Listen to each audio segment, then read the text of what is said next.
Please don't give me hype. I'm like left cheek, write my name in ice. Real ass, real ass, real ass, real ass. Got this shit from Tina. I'm a savage.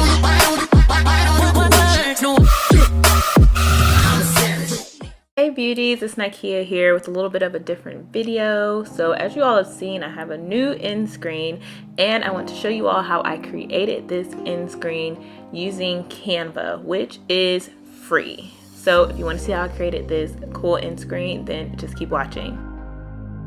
Alright, first things first, you're going to log into Canva. I love Canva. I have deemed myself the Canva queen, and you're going to click on the sizing for creating a YouTube intro, even though we're using this as an outro. And I went ahead and set my time. My end screen is usually up there for 10 seconds, but when I edit my videos, I like to put transitions at the beginning and at the end, so that takes away 2 seconds. Now I'm going to click on frames, and I do believe that all of the frames in Canva are free. So I just chose this frame here, looks like torn paper, and I'm clicking this duplicate button at the top because I know that I'm going to be using this multiple times, so no need to click and drag the frame like 10 times.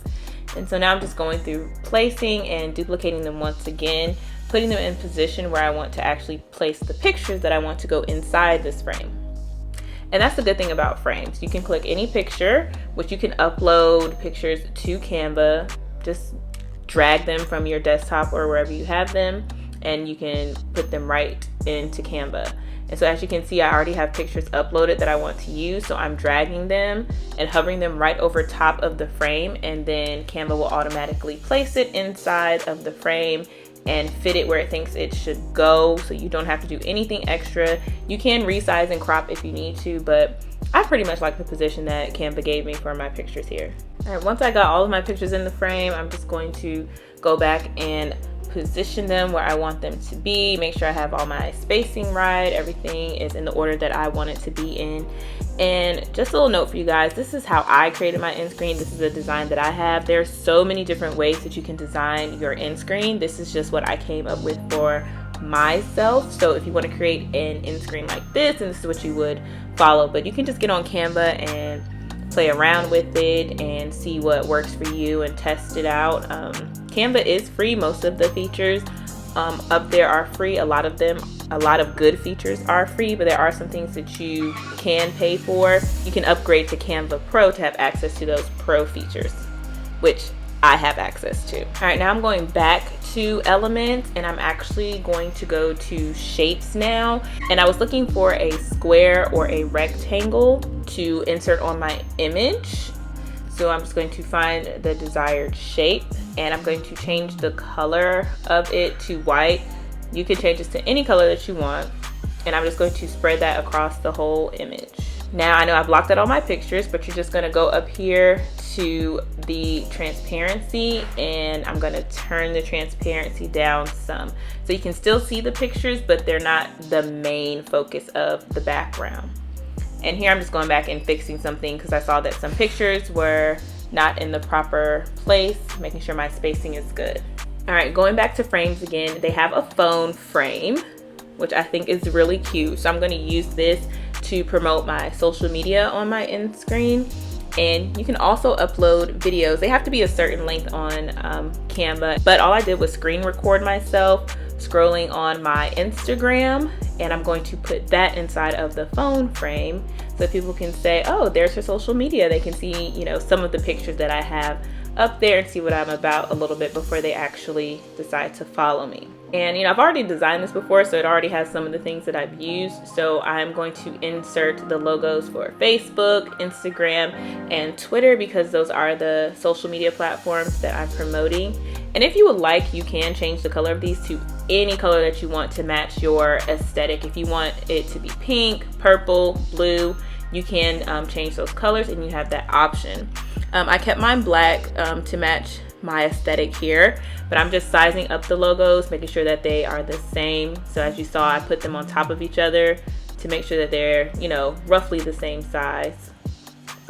And then just going here, placing, making sure that they are where I want them to be. And then to add text, just click on the little text button on the side, and I'm going to add a call to action above the cell phone, which is follow me. That's what I want them to do on my social media. And for my end screen, I went for a purple, vibe. That is my favorite color. And I added some effects to the font, as you can see there. Well, all you have to do is click on the font and you can see effects right there at the top, and go through and choose your font. Now again, some of these fonts are only available if you have Pro. I do believe that they allow you a 14-day trial, or you can pay $12 and some change a month, or you can subscribe to it yearly. And then the next text that I'm adding is my handle on my social media. So on all my social media platforms, my Instagram, my Facebook, my Twitter, I'm Nikea JaLynn. So, my call to action, and then there you go, my handles.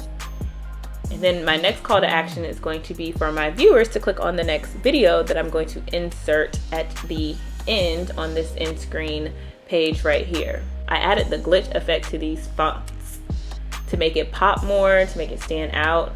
And this is just a video, a GIF video from my wedding, and I'm just putting it here to see what size video I can fit there, or how big I want the video clickable link to be when I actually upload it to YouTube. All right, another call to action. My end screen is all about call to actions. I want y'all to do something. So I use this element is a subscribe button. So of course, if you're watching my videos, I want you to subscribe. So right now, if you're watching this and you haven't already, just take a quick second and click that subscribe button right below. And as you all can see, I changed the color to purple to match with everything else. And I'm just going through and shifting things around and moving them and see where I want them to go. And then just for spacing purposes, I went back and grabbed a circle to test out the sizing for the subscribe circle that would be at the end of the video, and see if I had all the placing right. And this is what it looked like. And I wanted to go back and change the time because I only want my end screen to be 12 seconds. So, and at the top of the page, I'm going to click on my little Instagram screen grab that I had and take that down to 12 seconds. And just a reminder for spacing, make sure that you leave some around the bottom so that your subscribe picture will be in the right place. That's my end screen all done. The only thing I have to do, or something that you can do, is add music. Canva does have options for you to add music. They have a free library, and they also have the pro music library. You just have to connect your social media accounts. But I just chose to add my own music to it once I put it in my editing software. Now the last thing to do is to download and save it to your computer. All right, I hope this helped you all out. If you have any questions, please drop them in the comments below, and I will do my best to answer them and help you out. But just try it, have fun, enjoy, and make mistakes. All right, I'll see y'all on the next one. Bye. No comparison.